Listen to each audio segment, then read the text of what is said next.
OBS. And yeah, you guys can see and hear that all right. Yeah? Yeah, looks good. Okay, cool. So I put like a 2-hour slot, but it's probably take like an hour, maybe an hour and a half. And you guys, you've got questions, you can shout along the way, by all means. So today I just wanted to show briefly Substance Modeler, but mainly Substance Painter. And not many people know about the tools or the workflow, and it's extremely powerful. And as we're all VR artists and designers and very adept at the VR tools, this is just another tool to your belt. So yeah, and might be one other joining, but it's cool. So what you're seeing on screen is the Creative Cloud desktop. So Substance Modeler and Painter aren't part of the standard Creative Cloud desktop like Photoshop and Illustrator and InDesign and things like that. So it's a separate package that you can pay for. It's called 3D and AR. And what Adobe really want is to provide a sort of an end-to-end solution for doing renderings and actually to produce like high quality gaming assets and give you the tools to do that. So Modeler is a desktop and VR, and that's interchangeable, so you can take your headset on and off at any time and continue where you left off. It's a sculpting package ultimately based on voxels. So I'll explain what voxels are. They're just like 3D pixels, and yeah, it works on like a grid density. So we will jump into Modeler. I'll show you how to model that crate that I showed you guys yesterday. So we'll just model this, and I'll show you how quickly it is to model this. Like if you were to model this in Gravity Sketch, it would take a long time to do all of these cuts and these booleans, and this is like a hollowed object as well. So okay, cool. So you guys can see that box. Is that all right? Someone can thumbs up. Yeah, cool, great. Nice. Discord had paused my stream, so great. So the beauty of Modeler is essentially that allows you to create booleans or allows you to subtract from the mesh and the geometry that you create within the space. It almost instantly, really quick. So it does what Gravity Sketch doesn't do. And as Ben raised earlier, you most definitely can bring Gravity Sketch models into Modeler and then start to continue to work on those, add surface details, add booleans, and cut and subtract and pull it around. And it's kind of like liquid clay, digital clay that you can play around with. And if any of you have used Medium, Adobe Medium, it's very similar to that, but they've added a lot of new features and sort of built it from the ground up. And it's not perfect, but it is a really good tool and a great part of the workflow. And then what we'll be doing is we'll be taking it into Substance Painter to then do this with it. And this is where the most powerful thing about Substance Painter is to have a low poly, so a low geometric object, and you can actually bake all of the high detailed sculpted details and additions to that of that sculpture. You can bake that down into the textures. And then you can start to add all sorts of weathering, and you can bake in ambient occlusion so that it's you can basically produce AAA game assets with this tools and with this workflow, and alongside other tools as well. But this will actually help start that journey. And you can see we've got like a gradient on the orange. We've got lots of scratches and grease marks. And actually just discoloration in certain areas, so it looks like it's weathered, it's been used, and it always looks like it's sort of part of the environment. So a lot of what we're doing with Gravity Sketch is amazing. We can create really nice clean models, but to make them realistic or to set them into a scene, it's always good to sort of rough them up a bit, or actually you can start to paint stylized things as well in Painter. So cool. So if you export as an FBX, it'll pull into Twinmotion and look just like that, right? So the Substance Painter, exactly. So I'll bring back that image. No, I'm just closing. So yes, Yeah, when you export the FBX and the textures from Painter, yes, you can load that into almost any gaming engine like Unreal or Unity or any other tool, or Twinmotion. Load in those textures and it'll read the maps, the texture maps, and actually react to the engine lighting that's set up in there. So it's really powerful, and we'll show you also some of the rendering capabilities in Painter as well, so you can actually get a realistic look at what those textures look like.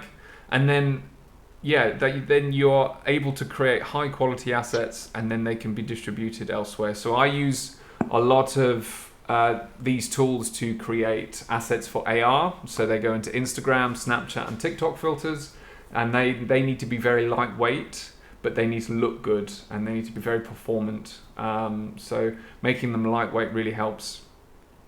And the really nice textures can actually capture that detail and maintain that detail that isn't in the geometry anymore. So yeah, it's a separate package. I can't remember how much I pay for it a month. You can go onto Steam and do a lifetime, like a one-time purchase for just Painter, but it's like £100, £120, $120. So it might be worth waiting for a Black Friday again for that, or you can actually pay monthly for Substance Painter.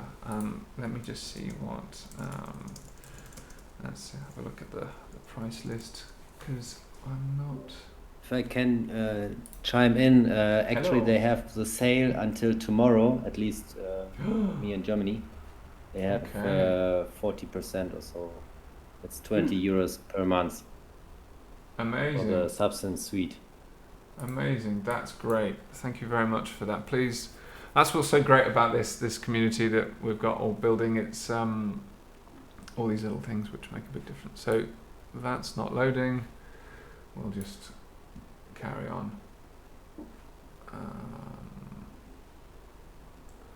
Yeah, because it's already logged in. I've already got it. It just asked me to download. So. Okay, so let me just run through what Modeler is, and then we'll build an asset really quickly, and then we will jump into Substance Painter. And we might need to use Blender along the way, or in this case, for that box, I did, because I have multiple materials. So we'll have to be, when we take it out of Modeler, we have to understand where this is going, where this asset's going, how many materials do we need. If it's going into something like Meta Spark Player or Instagram, for like an Instagram filter, you only have a certain size limit of 4 megabytes. So you can't have 8 textures, because you're going to have 3 or 4 maps per material. So if you have 5 materials, you know, that's you're multiplying your images, and it all adds to your space. So if it's going in Unreal Engine 5, for example, or Unity, then, and you've got a bit more space to play with, then yes, you can have an object that's got multiple materials. And when we get to UV mapping, which is a very important part of the texturing process, and I'll explain what UVs are and mapping when we come to it, you will get an understanding of where the size is going here. So when you start up Modeler, it looks like this, and we just close the starting page there. And as I said, you can model entirely on desktop if you wish. So just holding the Alt key on the keyboard and left mouse, you can orbit round, and then Alt and middle mouse button, and then Alt and right click gets you to zoom in. So you start with this box, and you've got this gizmo here. So this gizmo allows you to move this around. With the arrows, if you do the circles, it'll actually rotate, and you can hold Control to actually do those in increments. So you have quite a constrained control, and you can do this still in VR as well. So it's really useful to have these kinds of increments. And then we've also got this square in the center of the circle, which means it'll move it on both of those axes. So that's moving in both the blue and the green at the same time there. Okay. Also, what we've got these small little dots. If you grab those, that'll resize that particular shape. in those axes, and then you've also got a large one on the corner which does a overall scale like so. And you'll notice, you might notice on the right, this is just the standard clay tool, but you've got a large set of primitives to work with. Now, most of these primitives are enough to get you to start creating what you want. So if you have an idea or a sketch of what it is that you want to produce, like with all things, it's useful to know what, or have in your head what you want to model. You can't add reference images into Modeler, sadly, yet. They're working on it, but it's still very much... they've released version 1 to the public, but I've got private beta access, which is version 1.2, and they're adding all sorts of cool features as you go. So another really powerful tool is instancing, which I will show you also as well. So essentially, this is just a little preview of what you've got in front of you.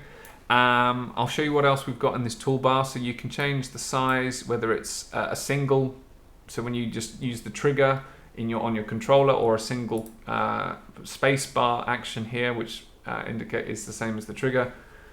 That'll then place a single piece of a geometry there. Okay, and then you've got, let's go with this and turn single back on. You'll also notice we've got these shape parameters. You can see here, before we even place any clay, we can actually start to change this around. So you can round the corners, we can fillet those corners, we can chamfer. So if I take off some rounding and some filleting, you can see how that chamfering is working. That's working underneath as well as on the top. Okay, and then so let's round the corners here and do a bit of filleting, and then we do thickness. You can see that actually, before we've even started, we've got some pretty powerful primitives ready to go to start. So yeah, it's really useful to have all these primitives, and then there's all of these sliders for each of those primitives in there as well. You can bring in your own stamps, so if you guys are familiar with Medium, you can bring in your own 3D models as stamps, and then you can just essentially click, and that'll then just place that stamp there. So essentially, what you want to do, if you want to lay down some clay, you just hit the space bar. Okay, and then that has created, and you can see it's kind of rounded the corners a little bit, and that's due to the voxel resolution. But essentially, if I just hold the space bar, I can just continue.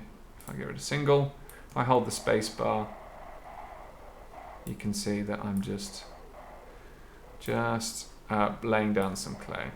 Okay, so we're not actually going to be doing this, but this is just an example to show you how those tools work and allow you just to fill in and go from there. So cool. Then from there, we've also got surface placement options as well. So if we were to place some clay down, and then say we want a smaller cube that is surface mounted, you can see we can start to actually play around and do surface mounted things as well. So the most powerful part, let's go back to using the gizmo. So the gizmo is really powerful. So we'll come to here, you've got arrays. So just by the same token, you can see this red box, and when there's an intersection, it'll actually go red. So what we'll do is we just hit the space bar, and that'll completely remove that shape from the existing clay that you have in your scene. So really useful, and you can just hold the space bar and just cut straight through. Okay, so there's plenty to do there, and it's just very different from what Gravity Sketch can do. It just works completely differently. So we've also got then the warp tool, which with the gizmo on, essentially you're just holding the space bar, you can actually start to warp the geometry, and you can actually see what we're doing with this as we go. And then I can increase the size of this. Okay, and then just hold the space bar, so you can see here. Okay, so what you'll notice is that the resolution of the voxels at the moment, you'll see that we're getting these jagged edges. Okay, and that's because of the voxel resolution. So what I'll do is just go back and show you what this looks like Let's go back to clay, put down some more clay, and then show you what the voxel resolution is as well. We've got other tools. We've got warp, we've got build up, so you can actually work on the outsides and actually, like a clay tool, actually work on that. We've got smooth as well, and this is also resolution dependent. So a higher resolution, it won't soften the mesh as much, but you can come in and start to really soften that. We've got inflate. So as it does what it says on the tin, and then we've also got the paint tool, so you can pick a different color and start painting. So yeah, it's very similar. Like it's a very stripped back version of like ZBrush, if you like, without any alphas, which are textures that allow you to do the sort of textures on here. But it's a great tool. So essentially, let's look at the resolution. So you'll notice down the bottom we've got different options. We've got the scene, and then we've got orientation. So you can set the local orientation or world orientation. You've got different layers, and by layers, that is essentially a different material. So if I wanted to start a new layer, that's a new piece of geometry there. So you can actually jump into a different piece, or you can actually sculpt all on one layer. So if you're doing a character, definitely the arms and the legs or anything that you might want to move, just click that new layer button and you'll be able to pick it up in VR and move those around independently later, which is exactly what you need. And you need to be in select mode for that.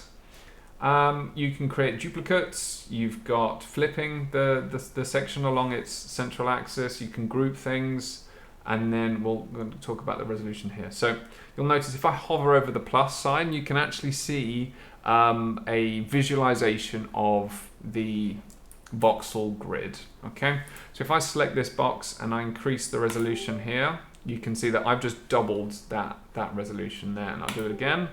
Okay, and if we're doing hard surface things, you'll want to have a fairly high resolution so that when you do those Boolean cuts, you're having that fidelity of what you visually want to see. And then, so if I now use the same smoothing tool that you saw earlier, well, on this, you'll notice that it softens a lot less. So we do there, go into this object, and do the same thing here. Oh, that's inflate. So you can see how much it deforms just purely based on the voxel grid that you see there. Okay, so it's just something to be aware of. Medium had the constraints of a bounding box, and you couldn't sculpt without there. So that isn't applicable in Modeler. You can model as far out in any direction as you wish. Your only real limitations is don't have too many objects that are too high resolution in view, and trying to warp too many objects at once, or using the warp tool. So yeah, so those are the basic tools, just really quickly, but allows you to see what's possible. But you'll notice that it goes kind of low poly whilst you're warping things, and then what will happen is when you let go, it basically remakes the mesh every time you make an action.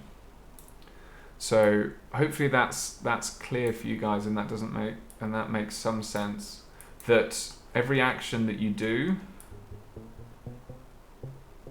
you can see the voxel grid, and then it'll remake the rest of the geometry each time you do it. So depending on how rigorous you are with all of these shapes, you'll notice sometimes that sometimes little bits of geometry come out and you can see that's a bit too low poly. You can always come in and smooth that down, or change the strength and size of the smoothing brush so that you can actually smooth those things out, which is nice. Especially if you're doing organic things, you can come in and actually start to smooth these things out nicely. So yeah, and then that's just the low poly version. So if I do the same thing on the high poly version, let's go to warp, make this a bit bigger. Any questions at the moment?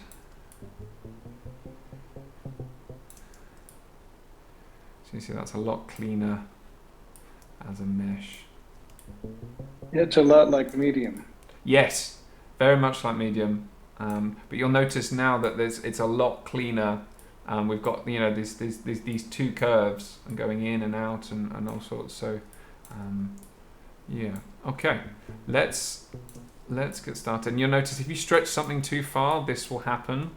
So what I would do is I would undo what I've just done, up the resolution, and then do that move again. And then you'll see that we've actually got a bit more to work with, and it might just be a case that you come in and change the size and the strength of the smooth tool and come and sort of smooth. Can you then down-res it again? Like now? Sorry? Can you then change lower the resolution again? Yes. After you, like for instance, just for that, and now if you lowered it again, would the quality of what you just did kind of still stay better? So, good question. So if I reduce the resolution, you'll notice that the...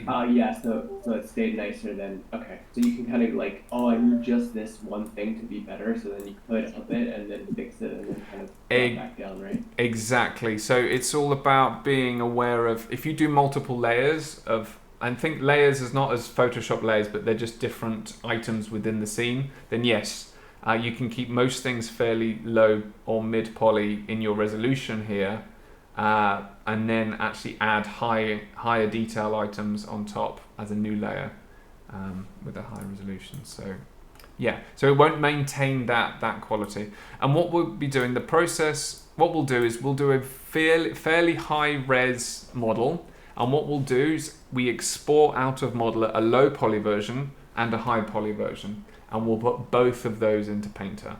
Okay, and you'll see why we do that and what it creates afterwards. So cool, let's just do a new scene, and then let's start this box. Okay, so how I did the box is I tapered the item, I tapered the box, and I lifted it up a little bit. I then also rotated it 90 degrees, and I think this session might just be it's not really kind of a follow along, it's more of a sort of show and tell, and you guys can look back at the recording if you wish to learn a bit more or follow those steps later. So I do this, I add some rounding to the edges just so we've got a bit of a fillet on the base there as well, and then we'll add the fillet here. I'm just going to put that image back up on the other screen. Haha. Yeah, just so I've got a little reference. Okay. And so we will continue. So essentially that's the base shape, okay? And you can increase the resolution before you actually commit to actually placing any geometry down. So I've not actually done anything at the moment. Let's do fairly dense. And it does take a bit of trial and error to see what works in terms of density. It also depends on your computer specs and how you want those, how well that's going to run. And then I added just a little bit of chamfer just so we've got more, a bit more fun. So you get some weird pinching here, so just play around with the sliders until you get something that you're happy with. I'm also going to sort of widen the box a little bit just on the one axis, and then I'm going to check where my mirror plane is. So you can turn on symmetry here, and then you can also toggle mirror repetition. So I just wanted to make sure where that mirror plane is, so you can see that it is along this axis here. I'm going to turn mirror off for now, just for whilst we place this this element. So I'm pretty happy with that. I just hit the space bar, and there we go. We have created our first bit of geometry. Okay. Let's do. I'm just gonna make sure I click. Okay, hit space bar, and before we do anything else, what I'm going to do is hollow the inside, and that's really easy. You just go to the erase tool, hit this, drag this button there, and you can see roughly the thickness of that void. And all I'm going to do is hit the space bar, and we're not going to be able to see it, but that is completely a shelled and hollowed item straight away. Okay. So now we have that. Let's start to like break. Hello? Oh, sorry. Yeah, I was wondering. So when you hit the erase button, it takes the shape that you had last. It gives you that shape as the erase. Yes, exactly. Okay. So if I lift this up and I do that again, you can see what it's done. So what's really nice is you can actually erase with all of these fillets involved. I mean, look how clean that cut is. I mean, that's just really, really nice being able to be able to do that. So so essentially that's what we're going to use for this to actually create all of these panel lines. So essentially what we're going to do is, you'll see up here we've got erase and then we've got split. Now this is where it gets fun, because we can come into here and start to play around. So I'm just gonna increase the size, and that line indicates where that panel cut's gonna be. So I'm just gonna reshape this box around a little bit just to see what I fancy. Is anyone working along at the same time? Or are you just watching? Ben, were you doing something at the same time? Oh no, I'm just watching. Yeah. Okay. Cool. Don't do Yeah, me anything too. Yeah. Okay. Cool. So essentially, then what you do is just hit the space bar, and you'll notice that now this has created 2 items. Okay, and then you can hit the escape key to be able to go into select mode, and then you'll be able to come in and actually see what we've got there. So really nice. Really powerful. You could then take this into Blender, and have like a rotation, and it could be like a little lid, and you could have a hinge there, and you could animate that, etc. So that's really nice. What we're going to do is just going to keep essentially doing this and chopping it up really quickly, just to get an idea of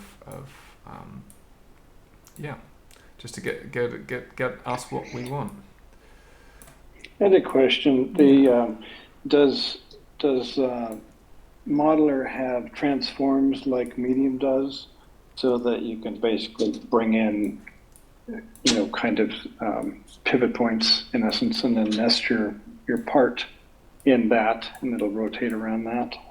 So when you in VR, it's easier to demonstrate in VR, but when you actually, if I hit space, cut that item again, what you can do is when you place a new layer, it'll actually ask you, wherever you click to start, will actually place its own internal origin to that item, if that makes sense. So if you place something off in the distance, start a new layer, and then you apply the clay with the space bar or the right trigger on your dominant hand in VR, that'll then also be then the new origin point of that item. So you can mirror around that item individually as well, which is really, really nice.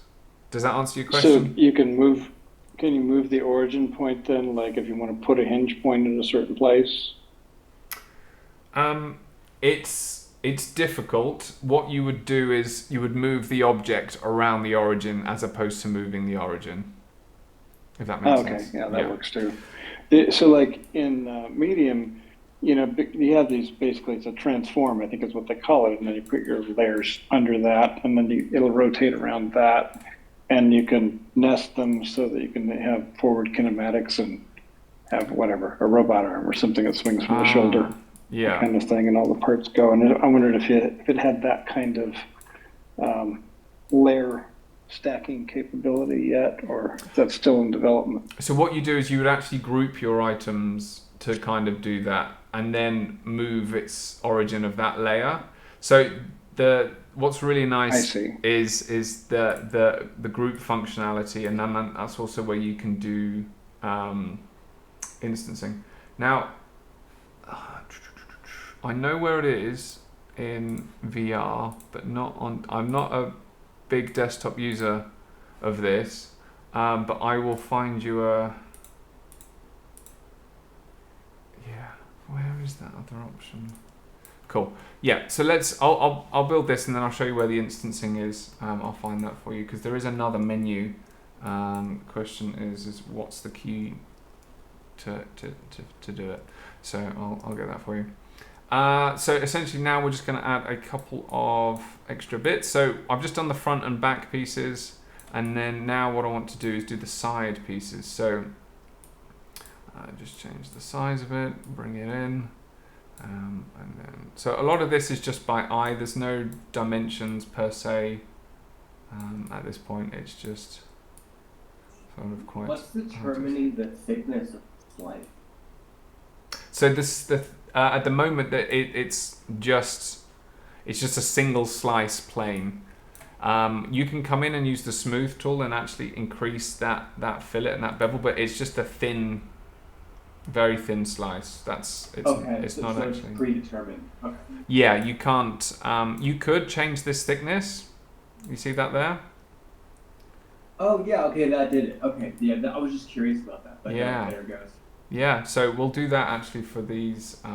We'll do that for these red bits just to add a bit more detail in there. So, okay, cool.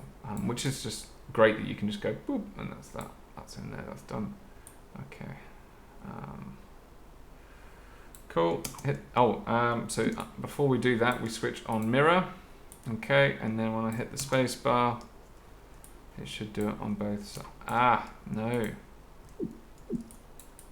Okay, so I've done the mirror on the wrong side, so let's go and do that somewhere else.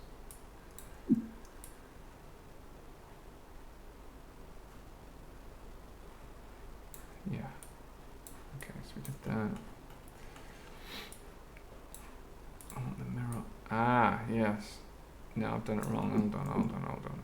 So what we can do, if this happens and you need to rotate the whole thing, you can go into select mode, hold shift, and then you can just come in and then just change the orientation like that. That's the best way. I don't know why we've got a warning or an error. Ignore that. And then I'm just going to do this really quickly. But just to be able to make this at the speed I am is just really, really nice. Because you just can't do these kinds of cuts. Yeah, in GarageSketch. And it really is a really nice experience when you are doing VR with these guys. So on.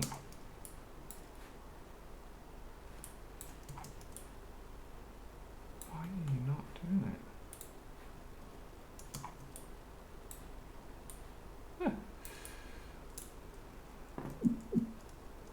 Okay, for some reason it is not mirroring. Let's do.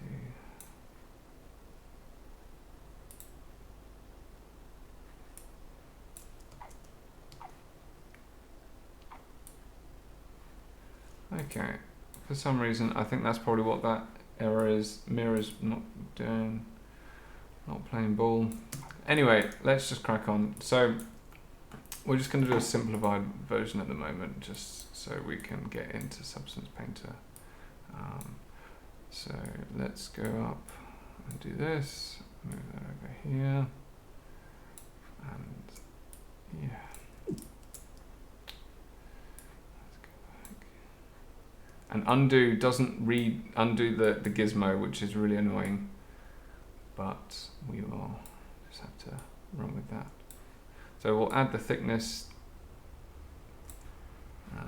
afterwards. We'll do this.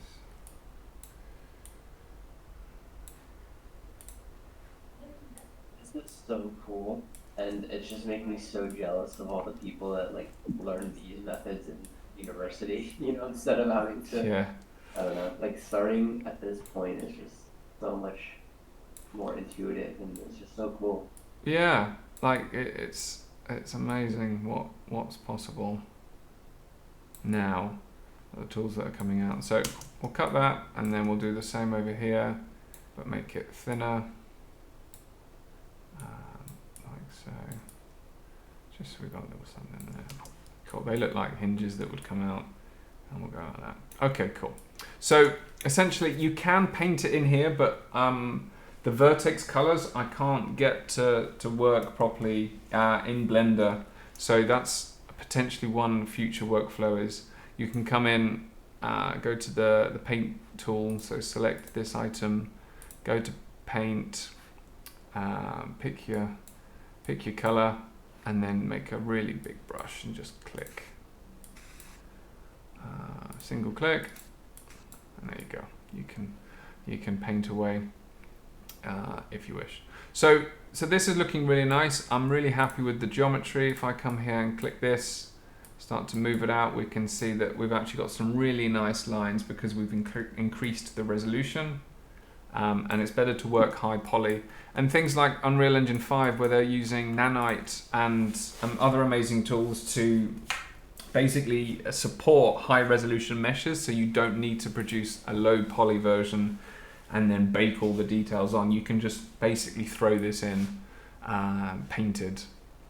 So yeah, really nice. Cool. So what we're going to do is we're just going to save this, and yeah, let's just call this sci-fi box 2.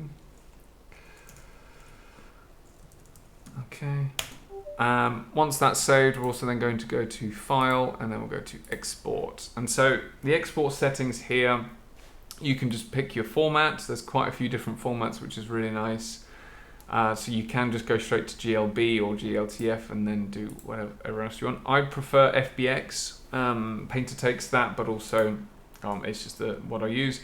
You can do meters as the scale or millimeters. Axis, you can pick what that is, and then all layers, or you can export just a selection. I would choose UV map triangles right now, and this will actually unwrap your model for you and produce a UV map for this, and I'll explain what that is in just a second. Or you can just have raw triangles, or even quads, which is really nice. And you can optimize for organic or hard surface. And here you can choose your poly count. Now, for an AR asset, under 100,000 polys is great, but that's the maximum for one high quality asset in your AR experience. Ideally you want less than that. So we're going to export a low poly one that's going to be around 200,000 polys, and then we will also export a high res one, which is going to be more like 1.5 million.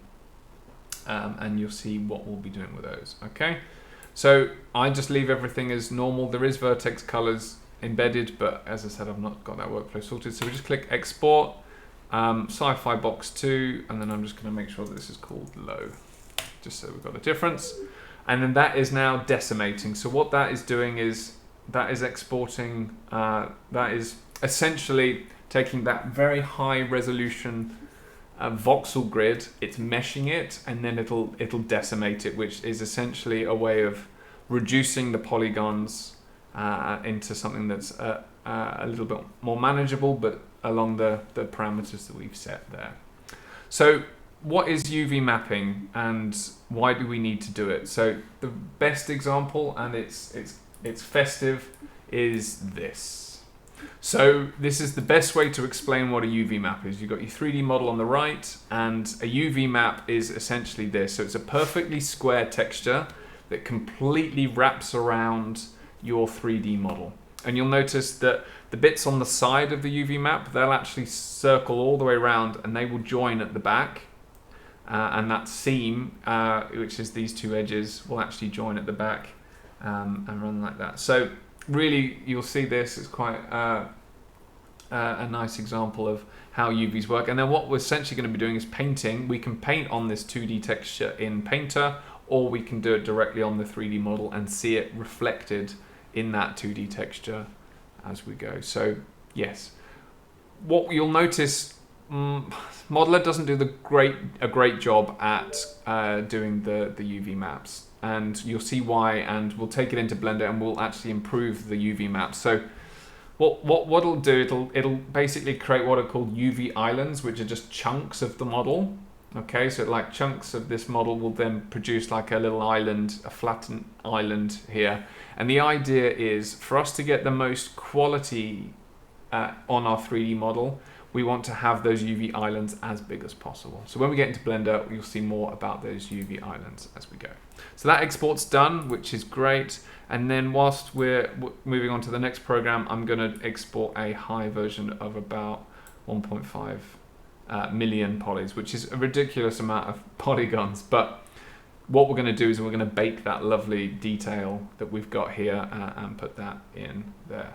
So let's go and export that, and then we'll do sci-fi box to high, so we know the difference. Okay, that's now decimating that, and then we are off. Okay, so we are now in Substance Painter, and I'll just run through the UI of what Substance Painter looks like. We'll bring in the mesh that came straight out of Modeler, so you can see what that looks like, but also how we start to actually make some changes, and we're going to be replacing the 3D model within Painter as we go, maybe once or twice if we take it through Blender. So, okay, what you see here is we've got a list of materials on the right, which is the easiest, and you can drag and drop those onto your mesh, which is great. We've got smart materials, which are essentially we'll be using a series of maps. Basically, I'll explain why they're smart later once we've done what Painter does best. We've got all sorts of different grunge textures and these maps that you can basically isolate different things. You can use them to block some materials and show others through. We've got filters, smart masks, we've got brushes, different brushes, we've got different decals, so we can actually come in and start to basically paint embedded details even further, so smaller like stitches or bolts or crevices I would actually do here instead of in Modeler. So it's all about how big the asset is, what it's being used for, what you're going to see, what you're not going to see, and also normal maps, these bright purple things. I'll explain what a normal map is as well, and then we can add custom HDRIs in here as well. So those are the materials. On the right we've got texture sets, so essentially we'll see our materials in here, and we'll need to go into Blender to split our paneled box into different materials so that we can actually use different colors and different textures and completely different materials and different parts, because sadly they haven't solved in Modeler where you assign different materials and you get that there. It's coming, it's in the new build that I've got, but it's not quite done. Texture set settings, so we don't really need to go into too much detail about texture sets, but what we'll be doing in here is a very important button. We'll be coming to bake our models, and this is where Painter really shines. We've got layers that work like Photoshop layers, and you can add materials and things, and then we've got properties for each of those layers that you click on. And that's kind of the interface. At the moment we'll have 3D on the left, 2D on the right, and you can come up here and change to just 3D only, 2D only, and we'll go from there. So let's actually go and import our model. So we go File, and then we go New. This dialog box comes up, and we can put a template if we wish. I don't, but what I do set is I set the highest resolution. I set 4K textures. So UV maps only allow, basically they only work on powers of 2, so these are game texture resolutions, so that's 512 pixels by 512. What we do in Paint is we start with the highest possible resolution, and that's why this looks so nice, so that when we export those textures we can export a 2K texture or a 1K texture. We can't go up, but we can definitely export lower resolutions and definitely go down. We're going to use the UV tile workflow that Modeler has given us, but we can also auto unwrap. Now it's probably the same algorithm because I get very similar results, but again it's not great. Any quality assets where you want to see these textures and these little details and grains and dirt and things, and you want those details to come out, you have to have that resolution there, and you have to have it unwrapped as big as possible, those islands as big as possible. So we click here to select our file, and we're going to go here, and you can see the sci-fi box 1 that we did. We're actually going to open the low res version at the moment. Okay, so we actually load the low res into Substance Painter. Okay, so we click OK, and it's going to think about it, and then it is going to bring it in, and there it is. So like similar controls, Alt and click allows you to orbit, middle mouse and Alt to pan, and then you can do the right mouse button to do that. So also you can change the light. So if you hold Shift and left and right mouse click and just move it left and right, you can see you're just rotating the HDRI map or the lighting. Okay, So you can see here we're getting a little bit of sort of striation at the edges where it's lower poly, but don't worry, when we bring in the high poly model, we can actually solve a lot of those issues. So yeah, and you can see we've got the UV map on the right.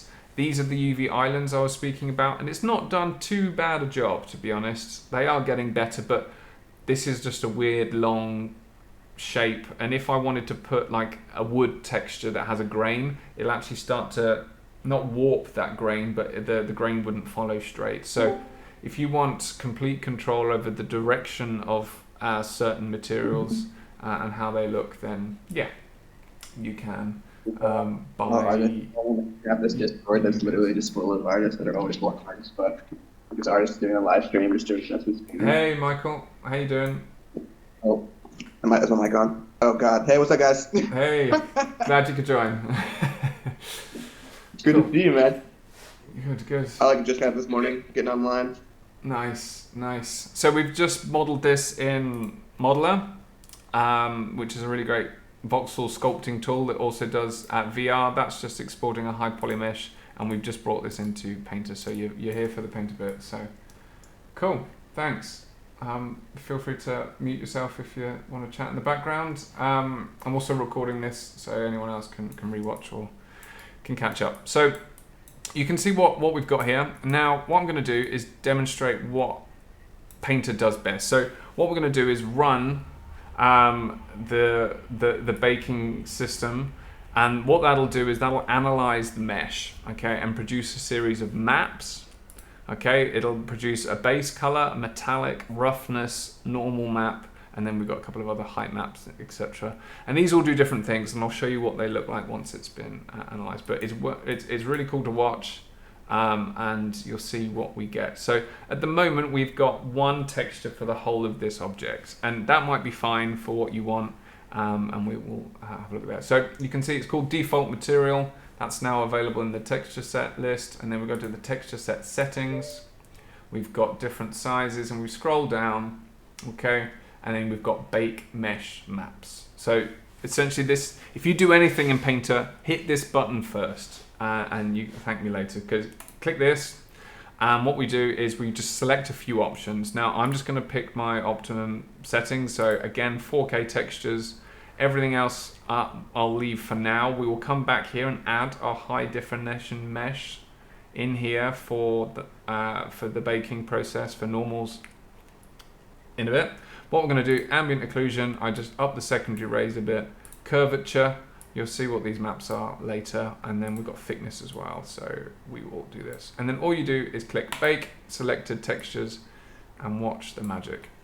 So what it's doing is it's analyzing the mesh and actually producing each of these mesh maps. So what I run all my AR assets when I'm producing filters for clients through this software, because it does the ambient occlusion for us as well. Some really nice baked shadows and baked textures. So it already looks better, but what it's produced is, if I move this over for a little bit, make that a little bit bigger.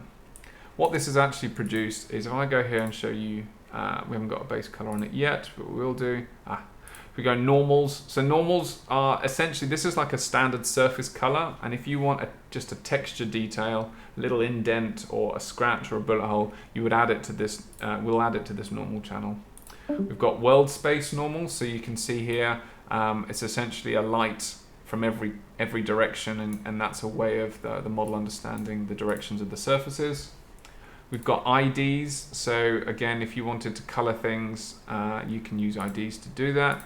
Ambient occlusion, so you can see here, this looks really nice, and it's adding basically little shadows to all of those panel crevices, which is nice, and we can use this later to add a bit of edge wear, so it'll know where it's dark, and it'll actually start to chip away some of the material. Curvature, again, when you've got details, if you've been sculpting details or something more organic, you'll actually see the curvature map a bit better. We've got position, so we can use this map later to actually change and add gradients to materials and things like that. We've got thickness, So actually it's analysed the mesh and knows how thick things are. So you could actually use this for subsurface scattering and things like candles and skin and things later in Engine. And then we have height map. There's nothing in height map, and bent normals is absolutely fine.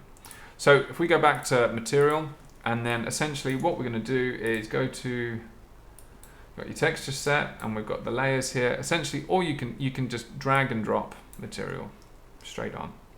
Okay, and that has just added a brass material to the whole object, as you can see there, and I can turn that layer on and off there, nice and easy. Okay, and then holding shift and right click, you can change the light around. Okay, but we want to add different colors to different materials, so the best way to do this is to go into Blender and apply materials, and we can update the UV maps as well. So yeah, but we can come in, let's add an actual textured thing.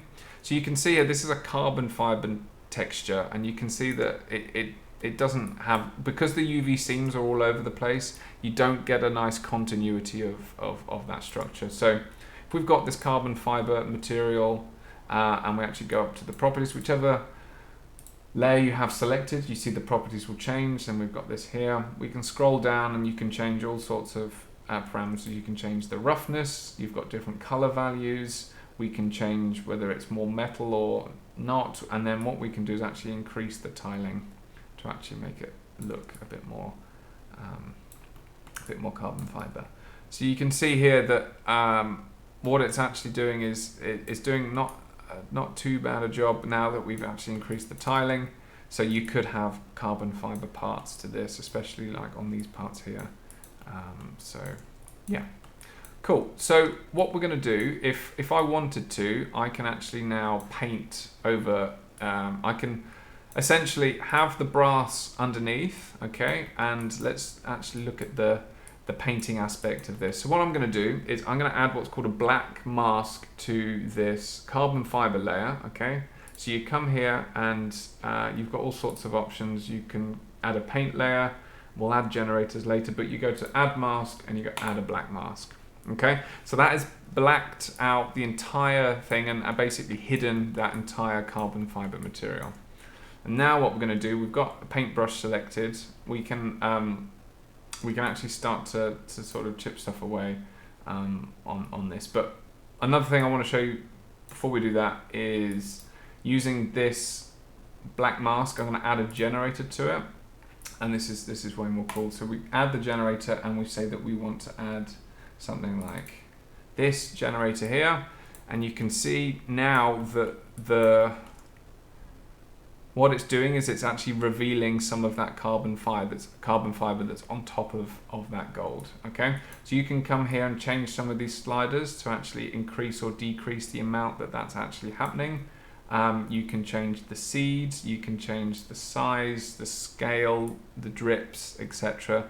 So we've got a very metallic object underneath, and then we've got sort of the carbon fiber on top there. So it allows you to really create some amazing textures straight away. So what we do is, those are just the basic materials, but if we go over to the advanced, the smart materials, and drop on one that I made earlier or for my other sculptures, this is like a multi-layer, it's like a folder. A smart material is basically a folder of multiple materials all working.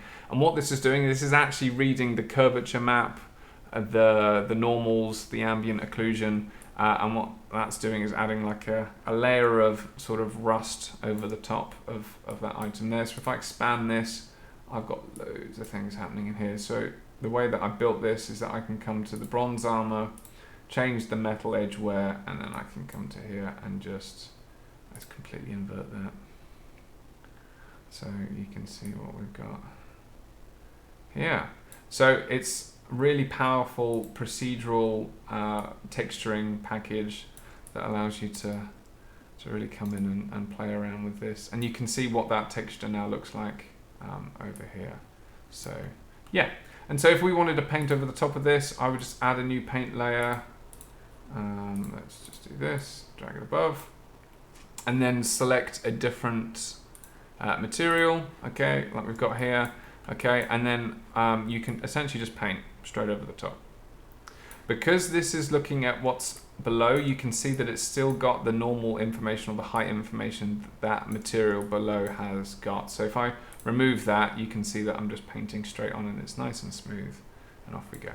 So you can do that there, or you can actually come in, hold control to and scroll the mouse to increase the brush size, but you can actually come in and start to kind of paint by UV island. If you've split your model and your UVs nicely, you'll be able to do that. So you can paint on both parts, which is really, really nice. So I can actually see what that looks like now with that. Yeah, I mean, you can just pick a different brush. Let's paint with some concrete, and we can paint some concrete on top. So you have so much freedom being able to do that. And let's say we'll put the concrete, underneath, and we can actually, just like Photoshop, we can come here and change this normal. If we click this, we can actually change the different types. So you can actually multiply over the top, divide, subtract, lighten. So you can see some of that greens coming through. You can dodge, difference, exclusion. So if you've been in Photoshop and we can actually bake these nice colors in and use those. So yeah, lots of options there. So what we're going to do really quickly is, if you guys have the appetite, we'll jump into Blender really quick, assign some materials and sort the UV maps out to get a much better detail, and then yeah, we'll bring it back in. Just a quick question. Yeah. So if you certain let's say use these different materials, I've noticed depending on what order they are, kind of causes different things. Is that? Yes. Because I was messing around with that in the past and I didn't quite understand it. Now from what I'm seeing now, was that just because of maybe just something like the pump that was kind of coming through, or? Anything's on top is on top. So if I hide the gold, you'll see the copper underneath. And then if I drag the copper on top, if I hide the copper, you'll see the gold underneath. So yes, if you have a rough material underneath, so here's a really good option. If I drag the carbon fiber, you can drag it not just on the model, but also in the layer stack. Come to here. You can see that the texture of the carbon fiber is coming through onto the copper, because the copper doesn't have any height maps or normal maps. So let me explain this in a bit more detail here. So if I hide the carbon fiber, so most of these materials have different aspects to it. So here, if I select the carbon fiber, we've got color, metallic, roughness, normal, and height. So normal adds the little details, and it's a way of adding complexity to the mesh without changing the geometric fidelity. So a normal map is just something that will export, and it'll maintain those little details. So this carbon fiber has a normal map. If I turn the normal map off, you can see just by clicking that button the difference. And I put the copper back on, and you can't tell. It's that normal map that's coming through from the carbon fiber.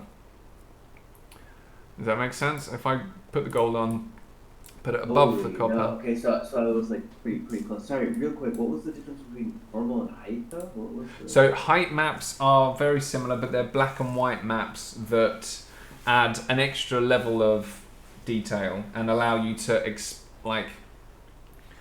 basically move the mesh more than you can with a normal map, if that makes sense. Okay. So we won't cover height maps today, but that's something that gaming engines use, but things like Spark AR and Snap and TikTok don't use height maps. So yeah, and most of the things you can get away with doing with normals, but this process, it's not really needed. We're kind of doing everything we need here for that detail. So yeah, and then we can also basically now, as I've already shown that, we can just cut away the gold, reveal the copper, but yeah, that carbon fiber is still coming through there. So what I'm going to show you now is, if we want to then add let's add the high poly. Oh, we're going to have to bake it again anyway. So let's go into Blender really quickly and just do this. So all I'm going to do is go import FBX, okay, and then we are going to go to, where is it? Adobe. I've put everything in a really weird place. Okay, we're going to open up the low poly one because that's what we're using as our main model. Okay, and then I'm not going to do much of a Blender tutorial, but middle mouse button, orbit, shift, pan, and then roll. So what we're going to do is we're going to add some materials to this guy. So we just click a mesh, click the materials, click new, and this is the best point to name them. So we're going to call this orange because this is the bit we want orange, and then we can come here and we can just do a little reference like that. Okay, change the render mode. We'll see what we've got here. Cool. So I'm going to do Just real quick. Yeah. On me, just gonna say that I gotta go. I'm loving this. I'm excited to watch the rest of the recording later, and I just wanted to thank you already. And then No, my pleasure. No, thank you for joining. Yeah. So we won't be too much longer. We'll do this process, and then it's a case of the advanced stuff. But one brush, if you have to go really quickly, you must look at this smart brush really quickly. So if I come to here and you add a particle brush, this is by far one of the best things going. If I click this, watch. And that has just automatically added that gorgeous material. So if I add that underneath. So yeah, really nice. So if I do that once again, you can just come to here, select your particle brush, pick your material, particle brush, and then you can just do this. And it just does it. And it just looks incredible. So you can come here. Okay, that's freaking magic right there. That's cool. Pure Just have to magic. say. Just look at this. Like, I'm not quite close enough. It's just incredible what you can do. Laser impact, so depending on your vector, you've got pew, pew, pew, and then leaks, so you can actually come into here and actually it follows gravity, which is really nice. They're And because bubbling, I guess ideas happening. yeah, so this kind of justifies the cost completely, and burns really nice. It does it in the opposite direction. Like, it's just so nice. And at any point you can, change this. You can come in, change the opacity of it. If it's too much, you can multiply, divide, to get completely different effects. So yeah, it's very powerful, very, very powerful. So yeah, cool. Enjoy the rest of your day. I'm going to continue just really quickly. So Blender, we're just going to add some more of these guys. So these two items, the handle here, the handle here, I'm going to then make this red because why not? And then if you've got two objects, you have to do Control L and then link the materials, and that will go bing, and then apply that to both guys there. The white ones we're going to do here, and you can't really use the default material. It's not that comes out of Modeler. It's not great. I'm going to then do these guys. I'm going to do, just for speed, I'm going to do all three of these guys a light gray. So we come to here, material, light grey, and then just so we've got a bit of variance, like that, and then Control L, link the materials. Nice. So actually, it hasn't taken very long. I know it does when I explain it, but to model something like that, and for us to be able to, look inside and see the shapes and everything, it's not bad at all. So now we've done that, what we're going to do is we're going to UV map these guys. I didn't link these materials. Is it that way and that way? Yeah, cool. So we've got a dull white, light grey, dark grey, and orange. So now we're going to sort the UV maps out. So if I click an object and go into the UV editing tab, it'll go kind of split screen, and you'll see the mesh on one side, and then you'll see the UV maps here. And you can see that those orange items, what Modeler did was just unwrap them in a really weird shape and spread them around the UV map. So this is our Father Christmas chocolate unwrap that we've got here. So what we're going to do is you just press the A key over here. That selects all of these items. And what we're going to do is we're going to actually unwrap completely from scratch. So you go to UV, unwrap, smart UV project. Okay, and you'll see what this does. Because we're going to have one material, and this is going to be this one object. We're going to fill this entire UV map. So we're going to create new UV islands. I'm going to stretch them nice and large. So we click Smart UV Project, Scale to Bounds, and then we just click OK. And you'll see what that's done. So that's actually created more UV islands, but some of the shapes are a bit strange. You know, we could save some space here. Now, some people manually go in and actually rearrange these and pack them. It's called packing the UV islands manually. I'm not that kind of individual to spend that amount of time on something like this. So what we do is we can come here and we can go to pack islands, which will shift things around. Or there's a really cool plugin called UV Pack Master that you can access. So it's UV Pack Master 3.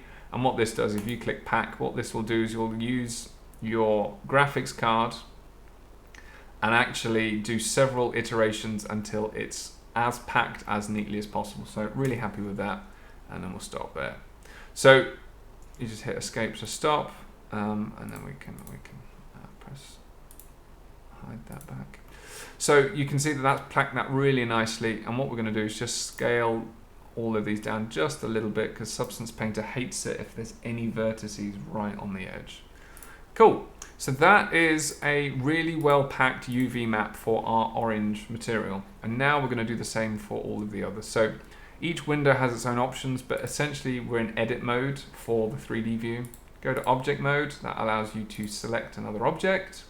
And in this case, we have to remember that we're actually going to do these two. So hold shift and click. We're going to do these two at the same time. Same with the red handles and same with the gray pieces. So we want to make sure that we pack them together so that all of their UV islands are in the same thing. And this just makes the drag and drop of the materials in Painter easier. So we go from object mode to edit mode, and you can see how Painter spread those around. So again, come into here, like the middle mouse button, hit A, go UV, unwrap, smart UV project, click OK, and then also then pack the islands.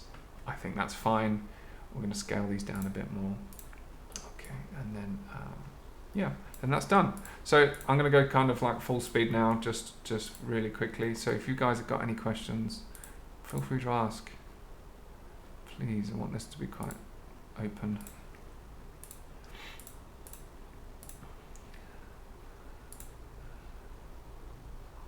Pack islands, okay. Shrink it down, great. So just got to make sure that we've done that, that and that. I'm going to do the base here, object mode, all UV unwrap. And so this has to happen for every game you've ever played. All of the assets you see on screen have gone through this process of UV unwrapping. It can be quite tedious, and it's all part of what a game designer or anyone who's producing assets has to do as part of the process. And this means that we can get some really high quality textures on our assets there. So that's that one done, and then the last one, I'm just going to hold shift on all of these items here. Okay, go to edit mode for all of those, come to here, a UV unwrap, smart UV project. Great, I'm not even going to click pack because that's pretty good. Okay, so now we can go back to the layout mode, which is the basic one, and you can see here that, yeah, I'm happy with all of that. We've got a UV map for each of those. And now what we're going to do is re-export this. So we go File, Export, FBX, and then I'm actually just going to put this back with everything else. Just really bad file management, but it works. So we'll do Sci-Fi Box 2, and we'll call this UV. Okay, so it's low poly, and we've just done the UVs. Hit Enter. You don't need to leave the settings as they are. There's no animations, and then that's done. Okay, so say we are back in Painter, and we need to load in what a new model. So we want to actually have a model in here now with all of the different materials. So we're going to have multiple materials here, and they're all going to have their own UV map. So what we do is we go Edit, and we go Project Configuration. Now this allows you to click Select and actually just change the model. So we'll go down to our low UV model that we've got here, and you can see it's a little larger, but that's fine for now. And then we click that there. You don't need to preserve the strokes on the mesh. We've already unwrapped it, so we don't need to auto unwrap, and then click OK. And then the model's going to come in, and we're going to see it like this. So whenever you bring a new model in, you'll have to rebake the mesh maps in the texture settings. Always have to do it. But now you can see terrible spelling of the materials, but you can see now that I can actually come in and start to hide each of those, which is really nice. Okay. So, and you'll notice if I click white, you'll see the UV maps for each of the materials that we've got. So hopefully that's clear. Does anyone have any issues or not quite sure on what a UV map is or how they work?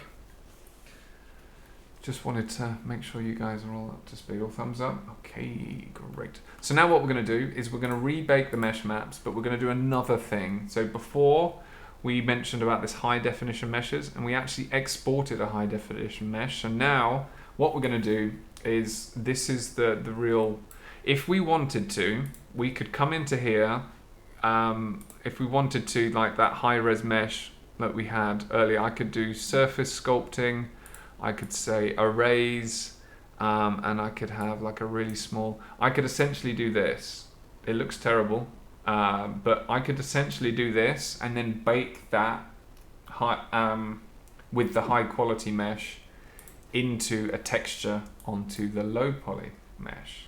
So what we're going to do is we come to this high definition meshes. You can tick this if you're not using a high definition mesh, but we come here and we click this little paper symbol. This will open up the menu, and we can come to here and we want to make sure that we do the sci-fi box high poly, and you can see it's double, 3 times the original file size that we had there. We click open, okay, and all the settings are the same as before because it's the same file. So ambient occlusion, I'll ramp that up a little bit more, and then thickness needs to be redone again, but the 4K was kept. And now it might take a little bit longer, but we click bake selected textures again and let it work its magic. So now what it's doing, it's going to produce all of those maps for each of the 5 materials we've got. So it's going to take a little while. In the meantime, I'm just going to rush out for a second, and I'll be back in 2 minutes. But you guys can watch this, and it's working its way through. It's almost halfway. So yeah. Have a little comfort break for 2 minutes, and then we will continue on for another 45 and finish up some other cool things we can do in Substance. Okay, see you shortly.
Okay.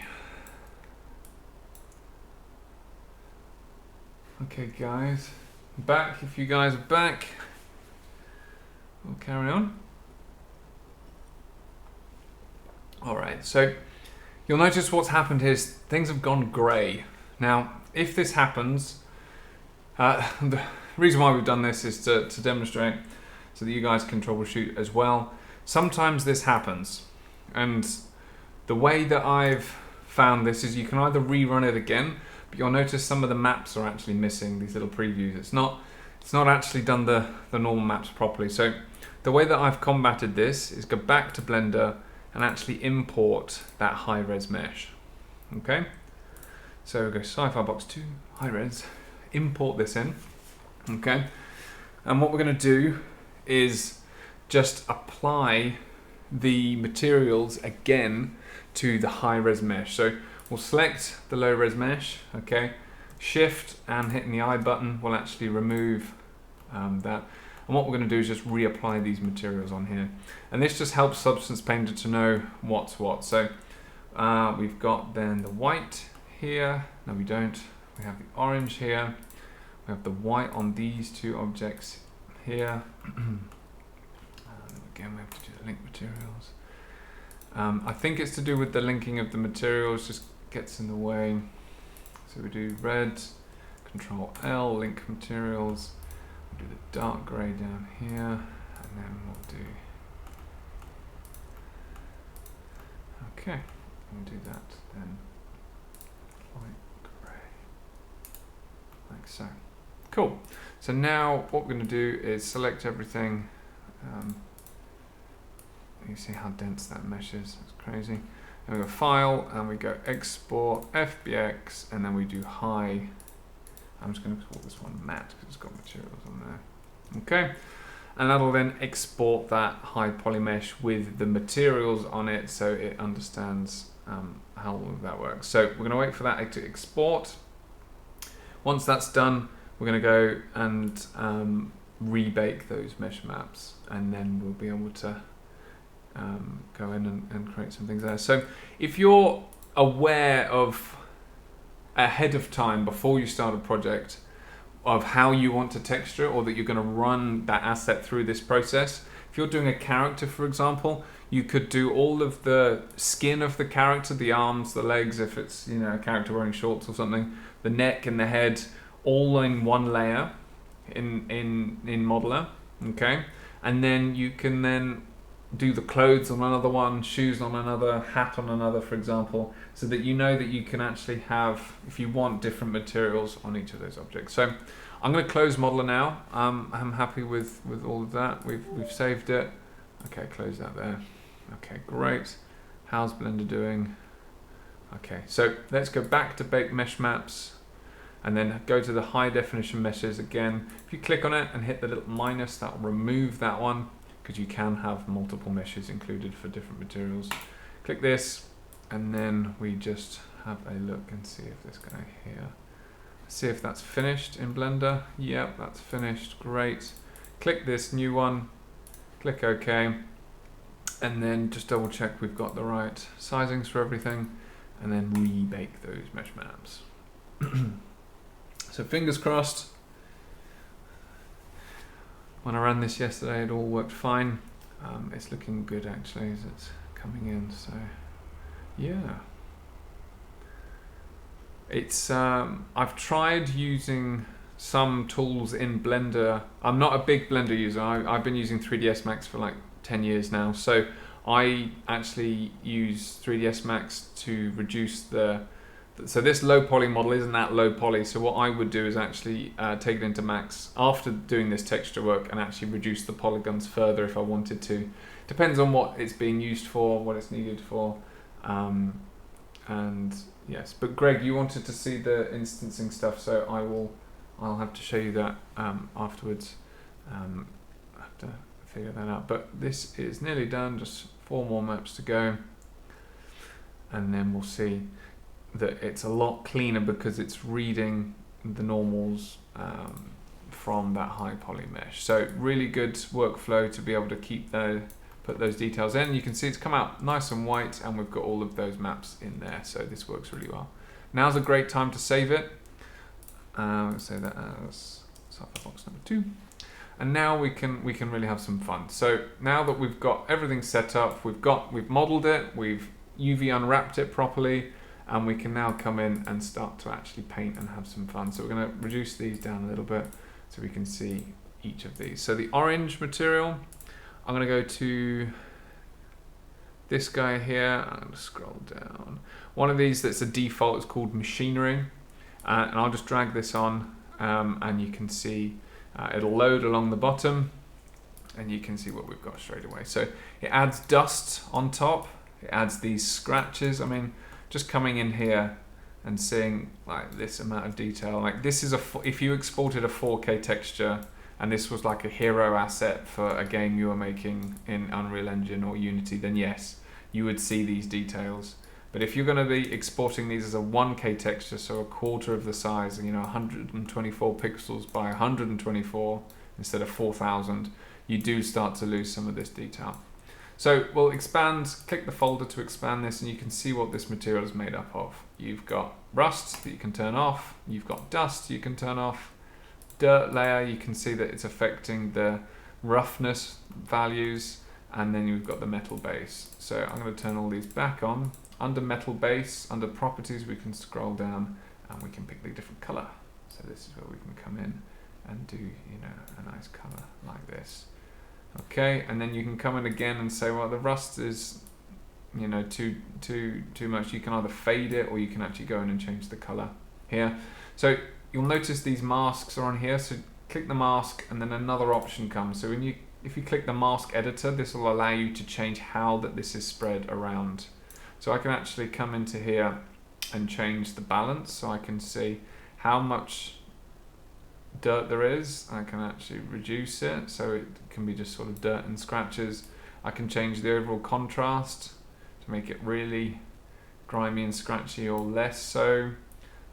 You can see whether it's impacted by the curvature or not, so you can up this. There's loads of sliders to play around with here. Random seed, so that'll just change how it's using this grunge texture map to place these around. I'm going to increase this a little bit. We can up the contrast. So yeah, it's super powerful texturing tool. So we're going to run with that for now. The dust is a bit much for me, so I am just going to fade that out a little bit. It's nice to have a bit of dust so you can see it, but yeah, that's that there. Cool. So now that we've done that for this layer stack pertains or is part of this material here. So let's do the red ones here, and I'm just gonna pick a plastic red material, and you hover here and you get a little preview. So let's pop that on there. Okay, so that's gonna think about that and load, and there we go. We've got that red in there. There's a nice painted metal for the whites, and you drop that on there, and then let's do. So it really is a case of you can download these as packs. But so some of these aren't standard that you're seeing here, but yeah, let's go for that for the base. And yeah, it starts to add all these little details along the edges and scratches and bumps and things like that. So you move the light away, you can see what we've got there. So it starts to look really nice. It can look a bit too much, so I think less is more when you're playing around with this as well. So actually I'm going to put that on that material and do like a steel on this one. So you can see how it's using the edges to actually emphasize some of that edge wear, and you can actually, again, that's like a slider that you can change on some things. That is a bit too much. Let's, what about this here?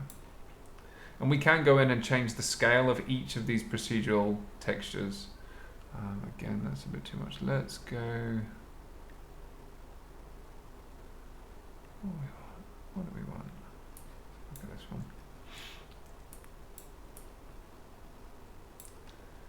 Wait for that to load. Yeah, why not? That doesn't look too bad. Cool.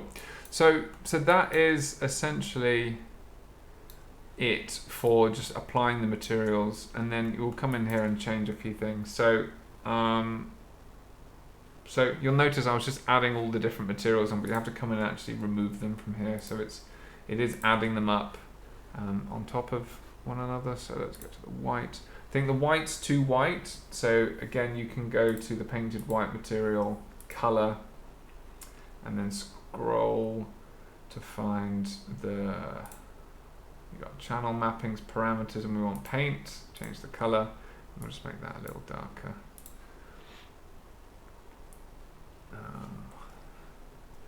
Yeah, that's not bad. That's a little better. So you can see if it's too white, then it looks a little strange. So that's the basics. And now if we wanted to start to play around with this white, oh no, let's do that. Let's do the orange. So you'll notice that I had like a cool little gradient on the orange here. So we'll set that up, and I'll show you how we do that. And also we'll use the curvature map to get this discoloration of the red, which looks really nice. So what we'll do is we select our red color. Also do a little save, Control S whilst we're here. And what we're going to do, because we made our texture map, our UV map as big as possible, you can see that we're seeing these details in here, which is nice. Otherwise we would have just lost them. They'd just be too low res. So what we're going to do is I'm going to add a new layer on top of this. Okay, I'm going to do what we did before, was add a generator, but when we go to pick the generator in the properties, we can actually use some of the mesh maps that we baked earlier, so that analysis of the geometry itself. And there's this one here, position, which we'll also be using for that gradient. But just for curvature for now, on the red part, you can see what that looks like. It actually shows you that it's kind of just taking the central parts of each of those. And so that's just a bit much as it is. So what I'm going to do is come over to here to the layer settings, and then we're going to come in and actually pick a different option. So, and just find something that we like. So what I tend to do is just run through all of these and see what I like, because some of these are quite nice. And we will pick something like this. So we get a bit of color difference on those items there. So yeah, that's how you can use the curvature maps to start picking different and start applying different things. And then now we're going to add a position map to the orange. We've got an orange here. Okay, so again, click machinery, new one on top. Okay, we're going to go to the little sparks icon, add a generator, and you can actually pick what this generator applies to. So we'll do that after we've picked it. So we'll pick the generator and we'll go with position. But now we don't want this to actually affect all of the maps, all of these different channels. These are called channels. So we'll actually untick all of the channels that we don't want it to affect. We only want it to affect the color. Okay. And what that's done is done a plain white layer over the top, and that's kind of it. What it's done is, if I bring up the global balance, you can see it's just a black and white map. It's dark at the bottom, white at the top, based on the position. So what we're going to do is we'll do something like this, and then again, we can come in and actually start to play around with this. But what I'm going to do is, you can actually move these around different layers. So what I want to do is add a different material, so that we can actually get this this nice fade. So we have a light color on top and a darker one at the bottom. So the way I do that is you can copy the machinery, so you can actually copy and paste. You can also instantiate across your different texture sets, so different materials, which is really useful, so you don't have to do the same thing twice. You can do it once and it'll copy it over automatically for you, which is really useful. So copy the layers, and then I'm going to paste the layers. So we've got machinery again. Alright, and then we're going to come here and use this map here. Okay. So, so you can basically copy effects, come to this layer, paste the effects, okay.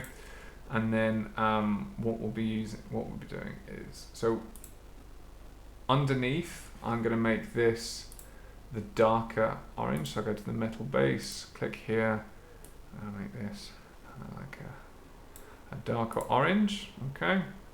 And then close that. And then the one above is going to be the white machinery, but we're going to come here and then same technique. We're going to come here. Is this the right way to do this? How did I do it yesterday?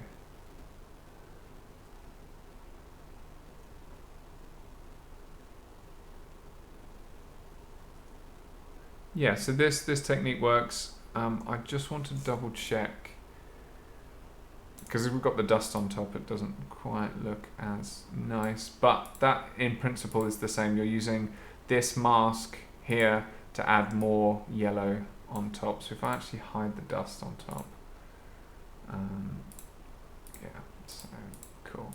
And then position is only changing the color, but actually we can get that to change everything if we wanted. Metallic roughness. So I'm just going to save this and then open up what I did yesterday really quickly, just to check how I did this, because I did this with 2 different materials here. So did I? No, orange. Let's have a look. Okay, so I did it all within one smart material. So what I did is I had 2 base copies, so I didn't need to copy the whole folder.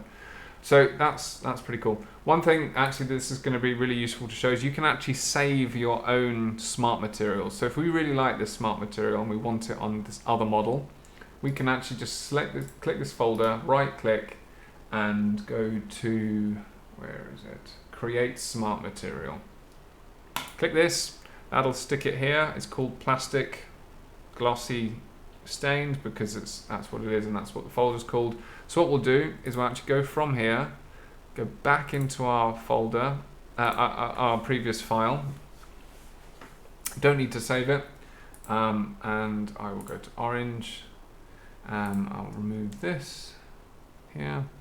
So that other technique that we had was basically expand this, have 2 of these, which you just copy paste Control C and Control V, make this yellow like that, and then do the same thing by going and adding a black mask, but the mask itself you can scroll down and you can say that the grayscale, no, where was it?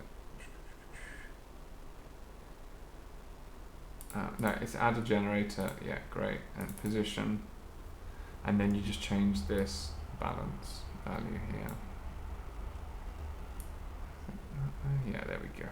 So now we're just affecting the color, so we're getting a dark orange at the top, a lighter yellow at the, sorry, dark orange at the bottom. Let's up that contrast a bit. Like this. So dark orange at the bottom, yellow at the top.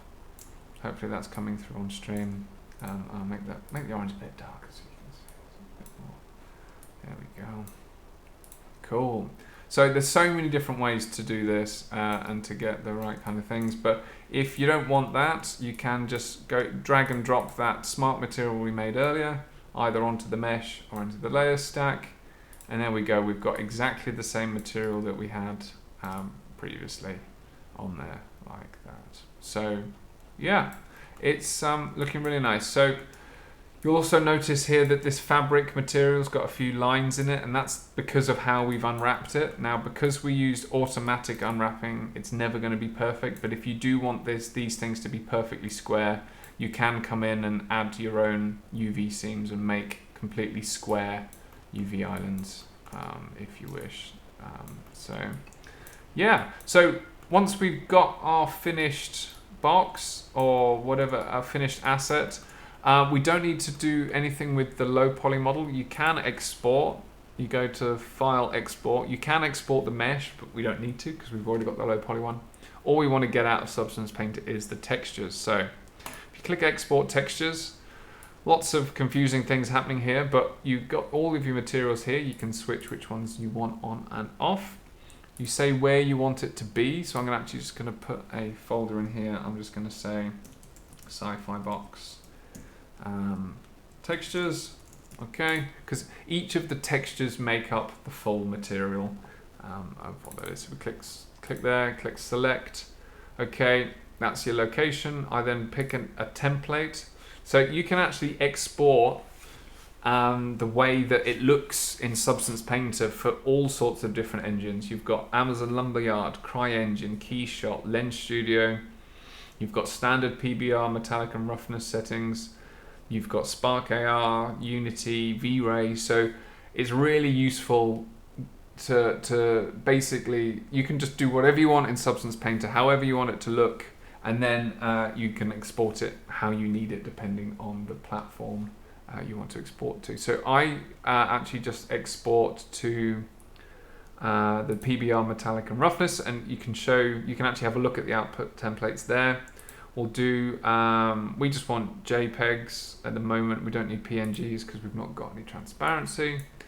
Size, we're going to export 2K, so you can see what 2K textures look like. And then, yeah, we'll go to the output templates. Really confusing, but if you go to PBR, metallic and roughness, this is what's going to actually come out. You get this is the naming convention. You get colors, roughness, metallic, normal, height, and emissive, etc. And you can actually drag mesh maps into these channels and build your own ones, etc. And this is what's going to come out.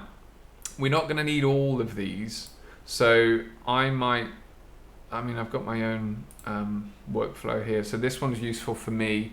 I built this one, so it has color, roughness, metallic, normal, and also the ambient occlusion. So you get, if I change that here, if I go and use the one that I have, in the list, you'll see that I only have 5 textures per each of the materials. So it's a bit overkill for just one asset. Normally you would pack all of the UVs properly as one asset. So in Blender, you essentially just, you would just select, come on,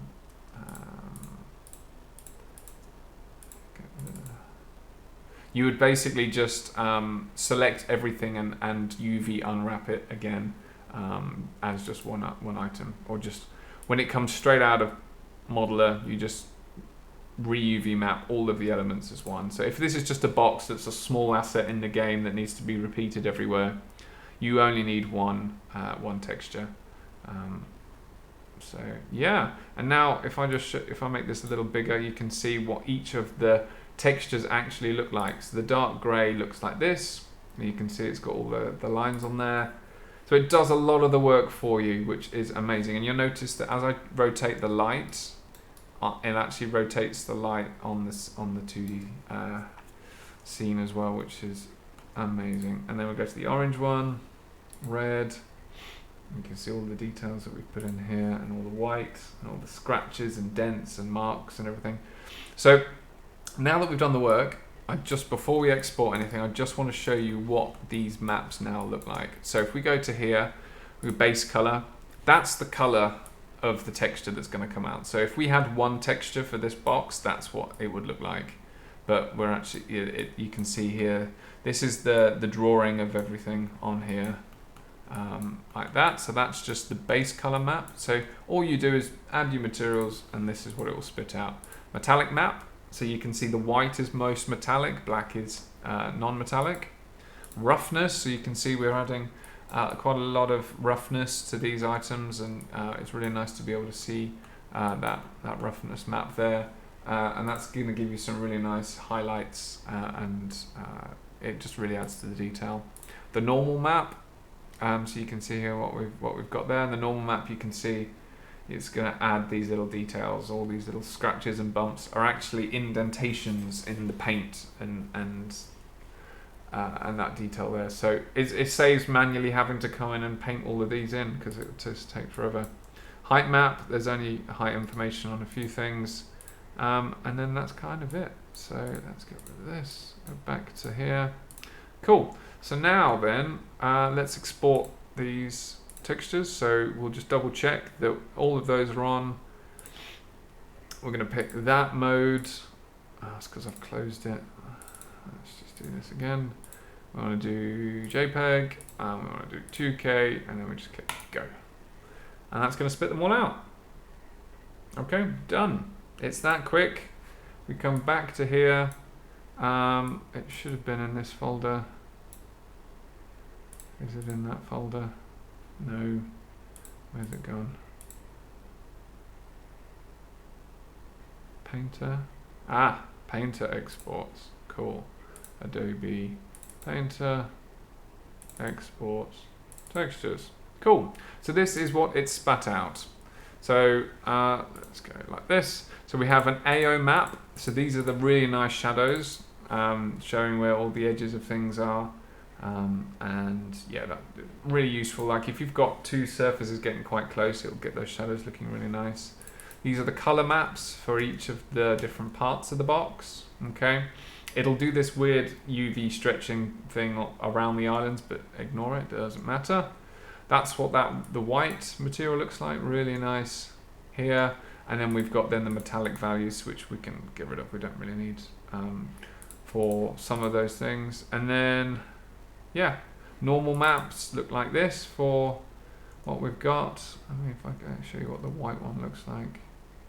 Yeah, you can see all those scratches coming through. So again, you're putting all that detail in there, and then we've got the roughness maps as well.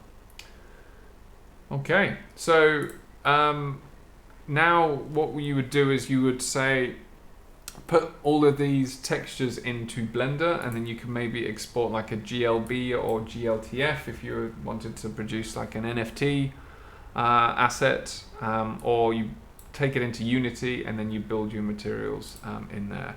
There is this amazing plugin, so this is really super valuable for you guys as well. It's called like Zolotl or Axolotl, after the little critter. In here you pick your app, Blender, Houdini, Maya, 3ds Max, and essentially it's a live link between the two programs, so that you can actually export this whole thing, or the whole material, straight into the software, and it just looks amazing, and it just brings all of the textures in for you. So it saves you a load of, well, you'll find it on the Gumroad. If you guys want a link to that, I'll stick it in the Discord. So yeah, cool. So all those have come out. Let's go back to here. Let me just delete this high poly for now. Delete hierarchy. Cool, let's get rid of this. Nice, cool. So now let's put some of these textures on our model. So what we do in Blender, I normally go to the shading tab so we can see what we've got. Let's control, is it control C? Control 0? Control, I can't remember. Right, let's remember how to navigate. Cool, so now that we're in, no, what have I done? Orthographic. Didn't want orthographic. Anyway, what we'll do is we come here and then we can go to base color, and we can start to basically build and put our textures in here. So what we do is do Shift S, and then we want to go to texture.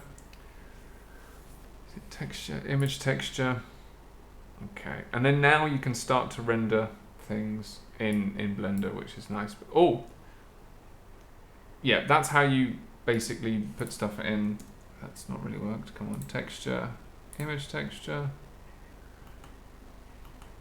Okay, Blender another time. But essentially, if you want to do render straight in Substance, all you have to do is hit this little camera icon. Hit that camera icon, it'll go into like a studio rendering mode, and it'll start rendering. You can come here, pick different environment maps. I like a nice studio scene myself. You can then hold Shift and right click to spin the scene. Okay, and you can see how the lighting changes. And the longer you leave it, the better the quality, and it'll just render nicely here. So you can increase the max time to say 50 seconds, and that'll render for as long as that time is specified. But it's just so nice to come and actually get a really nice angle and see that the details come through. So you can do a nice shot like this, or you can zoom in and do close-ups. But essentially, yeah, you can get some really nice renders straight from here. So you can override the viewport resolution, so you can come here and make it 4K if you wish, and that just restarts the rendering process. But yeah, any questions or anything from anyone? There's a lot to take in. Yeah, I don't have any questions, but I got to say this is really cool, and I really appreciate the whole demo. It's really, really amazing. You're welcome. You're welcome. My pleasure. It's something What kind of graphics that. card do you need for this? Huh? What kind of graphics card would you recommend for this workflow? Oh, good question. So I have a RTX 2060 Super. So it's by no means a new graphics card. It's I've got. I mean, I can show you. If I go to Task Manager, performance-wise. So yeah, RTX 2060 Super. So you can see that render's just finished, and it's got the 3D. This is running. I've got 64 gigs of RAM. That's maxed out, well, like 50%. So if you've got only 30 gigs of RAM, you're going to be running quite slow and clunky. So yeah, any GeForce NVIDIA RTX card will be great. Whatever, the best you can afford if you're planning on picking up a gaming PC or a gaming laptop to be able to do this. So that's the render that's done, and you can click save. And then what I'll do is I'll save this, and then I'll re-render it. So if I just pick a different, if I zoom in and say that I want to, do something like this, nice close up, and then show you what happens. So it's using the GPU mainly. It's using a lot of the GPU memory, but also the CPU to do this rendering. So I've got an Intel i9, which is good, and that determines the speed. If you have an i7, it will run slower, just take a little longer. But it's one of these things where, yeah, like it's better to start with what you've got, and then because you'll get some improvements with the graphics cards, but if you start wanting like a new 4080, 4090, like they have incredible power supplies you need to run those, and that's just been done. So you can increase how long this takes. So this, if you're happy to leave it running like an hour, go do something, like you can bump up the resolution, you can leave it on running for a lot longer, and it'll render. It'll just keep going. What about just hotkeys and muscle memory? Yeah. Like I've never used modeler. I used Cinema 4D and Blender alongside each other for like work and personal, and like the muscle memory I had to like adjust for a few minutes every single time I sat down. Yeah. So how's the hotkeys and everything? Like is it easy to memorize? Is it different enough from other programs that it's not going to mess with your other 3D programs? Yeah, so the main one for me is really good question. The main one for me is just getting the keys. So like Alt is your orbit, Alt and left click is your orbit, Alt and middle mouse. It's mainly that for me that's the thing. Like when I jump between here and Blender, I'm a bit like, oh no, okay, cool, because Alt doesn't do what I want it to do. Here it snaps it in a weird view. So that's the main thing for me is because you need to use Shift to do the same thing that Alt does in Substance. But Modeler, when you're using Modeler versus Painter, it's the same for Orbit. It's the Alt key. So once you're happy with that kind of workflow of Modeler to Substance, great. If you go Gravity Sketch, export your Gravity Sketch models, put them into Modeler, and like carve out extra details into Modeler, and then bake those extra. Oh, interesting. Yeah, and then bake those extra details in. You export a high res mesh from Modeler and a low res mesh from Modeler, or you take your Gravity Sketch mesh, bring it into Painter, and take the high res mesh from Modeler, and then you can use this process of baking. So you come here, you go to the bake mesh maps, and you can pick a high definition mesh here. So you can do the best of both worlds. You get a decent sub-D, really nice topology gravity sketch model that you spent time set, because I love your stuff, and I've seen some of the amazing detail you got out of your models. You might want to keep that lovely mesh, but you want to actually sculpt some details on. So that's a really nice workflow, and you're just using the tool for what it what it's best need for. But no hotkeys. It's for Painter. It's more click buttons and drag materials and drag sliders than actual hotkeys for speed. Okay. In my experience, there might be. I might be missing a whole world of hotkeys for Painter, but I'll have to look at that myself. To be honest, I think that's pretty good. But it's all here. It's all minimal interface. Does the process yield like a giant graveyard of FPXs that you have to deal with later? Yeah. Yes. So just like in here, I mean, just in my just for today, the last 2 sessions. I mean, you can see here. So I just playing around yesterday, getting ready for today. I produced that many FBXs, and then today, it's just 4. I had a low and a high res, and then a UV, because we UV'd in Blender, so we redid the UVs. We did this, and we repacked the UVs. Just to show what multi-material Substance Painter looks like. This kind of asset, you'd probably bake it all in one, which you could do. You would just go to object mode, you'd select all the objects. So I think you do that, and then go to edit mode. You'd see all the UV islands packed or there, and then you would just either Smart UV project, and that'll pack everything. So that is now one texture, one UV map.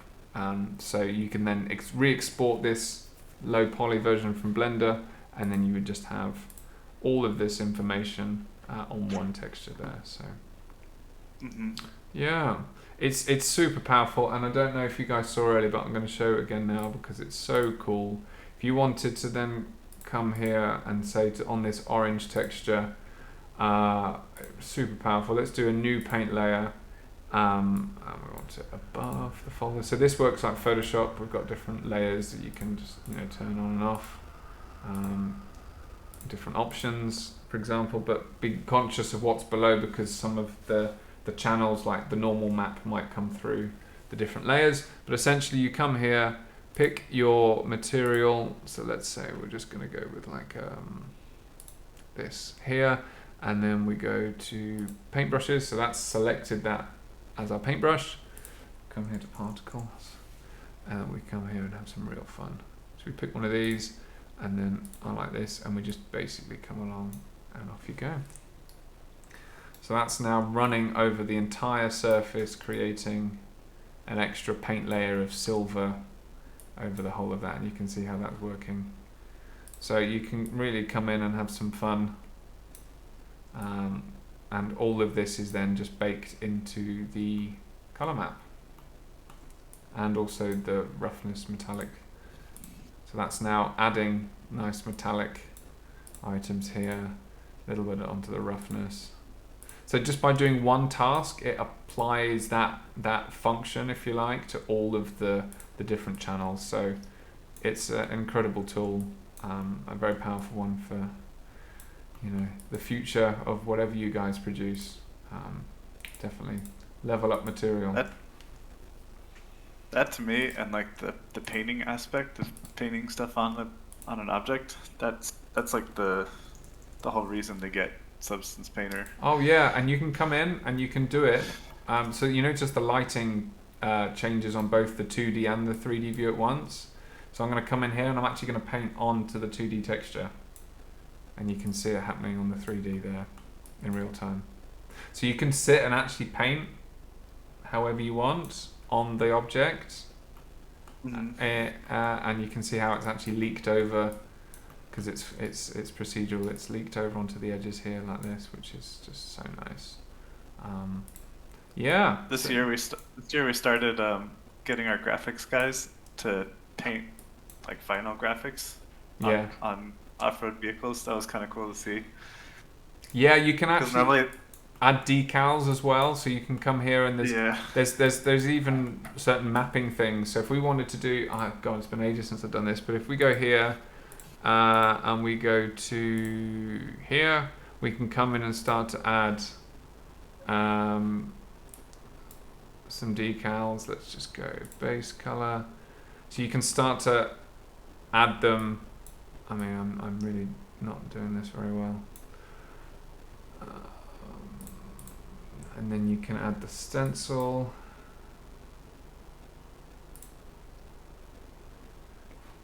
they were using it for the shape of the decals. Like they're trying to come up with shapes that fit on certain facets of the design. Yeah.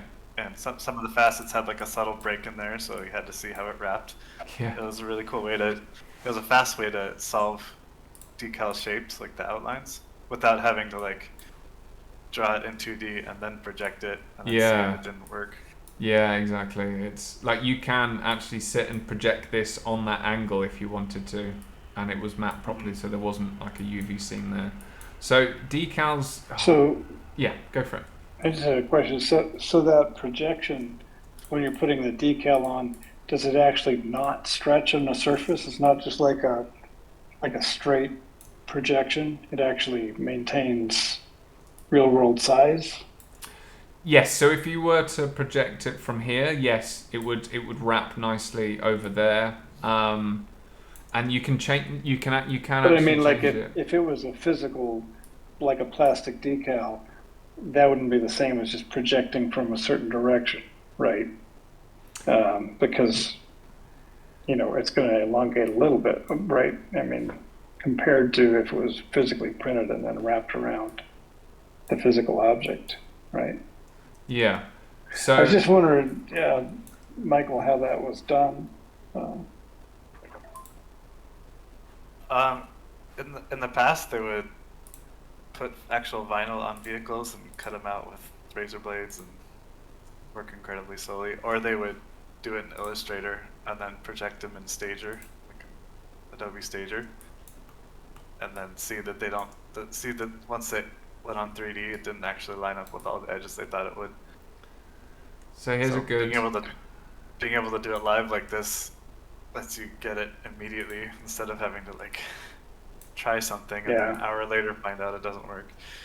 So But like, were you saying that you could actually map it onto a contoured surface that has some bends, and it would not distort the physical decal? Would actually maintain the real world proportions, or were they just doing straight projections?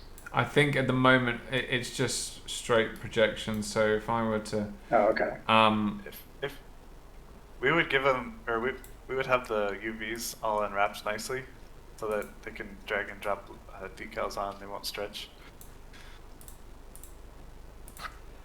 Yeah. So they're dropping on the texture map. Mhm. Okay, on the texture map side, not on the. Interesting. Okay. So yeah, you can come in and you can see that I'm applying a decal that's got a material to it, which is really nice. And then come in and I can actually adjust it so that it's faded a bit more, or if I don't like that material's settings, I can come here and say actually I only want the color to come through, so that when I click it's only the color, so you can see that it's responding to the normal map of the scratches. So you can come in and do all sorts. So whatever this setting is here, you come in, you can pick, so you just pick a basic brush first of all, and then come in and then pick your decal. So you can do this with also normal maps. So the decals can actually have like a normal value, so that it can basically cut out of the map. So it looks like it's indenting the mesh, which looks really cool. So for example, like these guys, God, I can't remember how we do this. But basically you just toggle the normal map and it'll actually put it on there. But yeah, I'll have to figure out how to do that. But yeah, so it's a really great tool to be able to build what you need, and then you can see it's all on the UV maps properly, ready to go. Yeah, cool. Any other questions? I might have 2 questions, but I missed an hour. I'm super excited to Oh, he's watch back. So if you covered them, skip it for sure. But my first thing was, did you cover smart material versus the regular?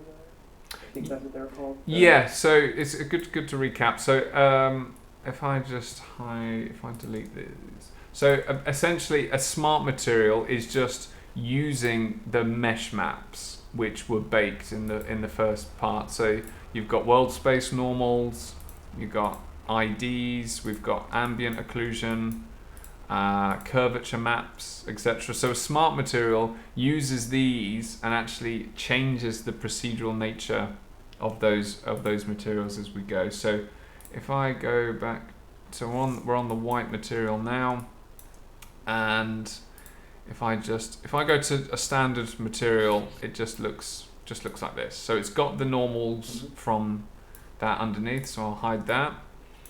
And then a smart material, so the smart material version, that this is like it's basically just one layer, and you can see it's a material and it looks like that. Whereas if I add this like ancient bronze over the top, you'll see it load, and what that's doing is that's reading those mesh maps, and once it's finished, you'll see that it's actually got a folder on it. But you'll see when you expand the folder, it's doing lots of things. It's got a base metal, it's got dirt, it's got surface details, it's got a sharpening feature. It's So reacting to the information that was. Yes, exactly. So if I hide the edge damaging, so it only knows where the edge, and you can tell by these masks here what it's doing. So if you click that mask, you'll see this mask editor. And now you can dive in and see what's driving. So at the moment they have this procedural grunge texture, and it's using the edges as the point of where to put the damage on the edges. Yeah, you see that's only affecting on the edges. So if I hide that, surface details are just across. Dirt is all over the place, but more of it is going to be in the corners. And then yeah, we've got your base metal, and your base metal's got several things under it as well. So yeah, it's got a fill of a grunge roughness map, and you can randomize that. So yeah, my biggest tip, and it's just if you guys get it and you want to use it, is just jump in, start dragging some of these materials on, look at the different layers, click on them, go into the properties, mess with the sliders, see what happens. And yeah, like you can't really go wrong. The worst thing you can do is then just delete the material and re-add it. So everything's procedural. You don't have to have all the maps correct beforehand, or you don't have to have like a library of maps and stuff. And it's already got, so most of these you see here, all of these ones that you see here in the materials are all standard. And then most of the smart materials in here are standard. I've got a few custom ones in here.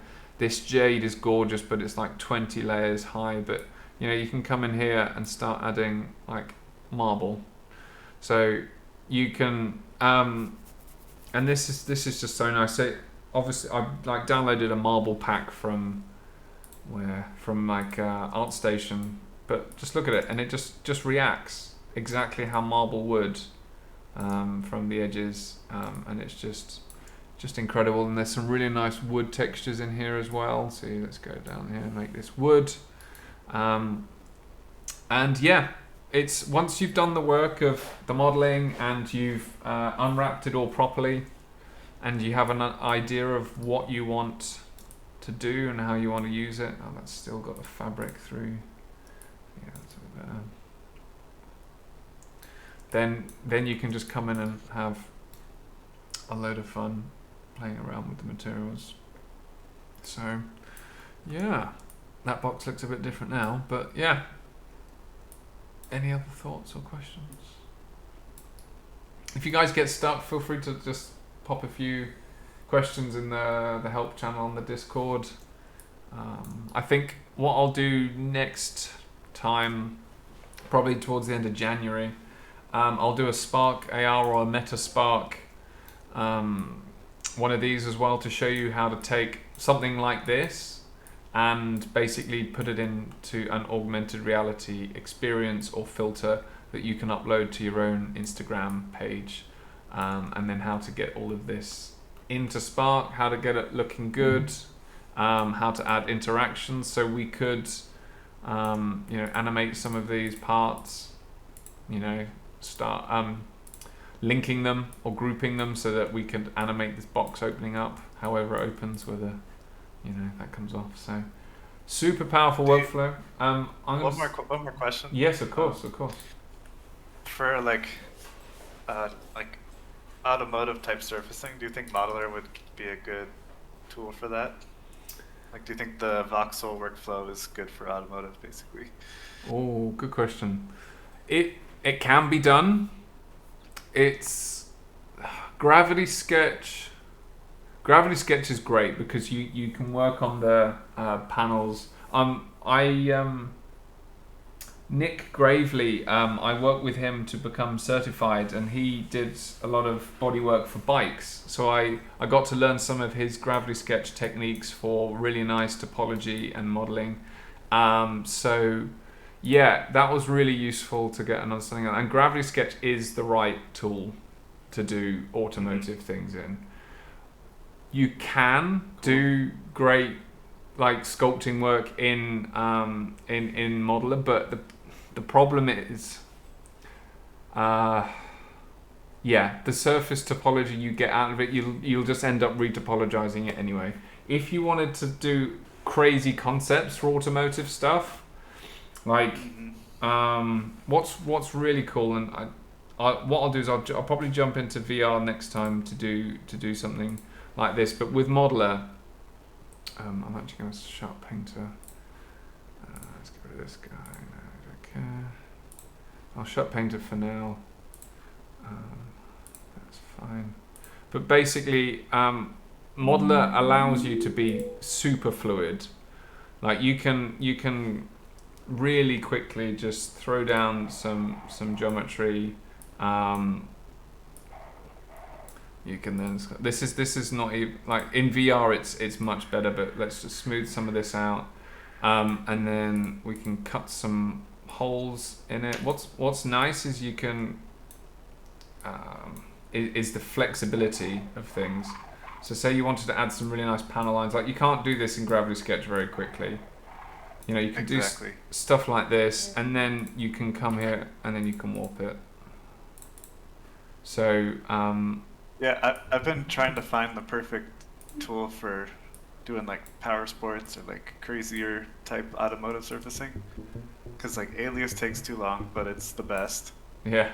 Polygon is a nice in between, but it can't do certain things. Yeah. And then I took a ZBrush class earlier this year. Oh yeah. Hoping that I could like bypass all the time waste of Alias and the lack of Boolean and Poly.